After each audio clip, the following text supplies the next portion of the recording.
السلام علیکم ورحمۃ اللہ وبرکاتہ۔ اعوذ باللہ من الشیطان الرجیم، بسم اللہ الرحمن الرحیم۔ غصہ دور کرنے کی دعا۔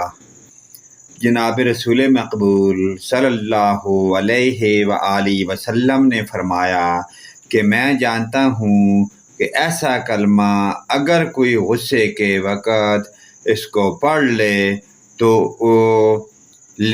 اس کا غصہ ٹھنڈا ہو جائے گا، اور وہ یہی کلمہ ہے: اعوذ باللہ من الشیطان الرجیم۔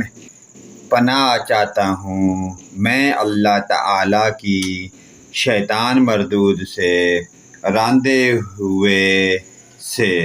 پیارے دوستو، اس پیاری دعائیہ کلمات کو اپنے والدین، رشتہ داروں، دوست بھائی اور اپنی ہمسایہ حتیٰ کہ تمام مسلمانوں کے ساتھ شیئر بھی کرتے جائیں، تاکہ اس کا صلہ پڑھنے والوں کو بھی ملے اور آپ کے بتانے والوں کو بھی اس کا صلہ ضرور مل جائے۔ اللہ پاک کی ذات ہمیں جزائے خیر عطا فرمائے۔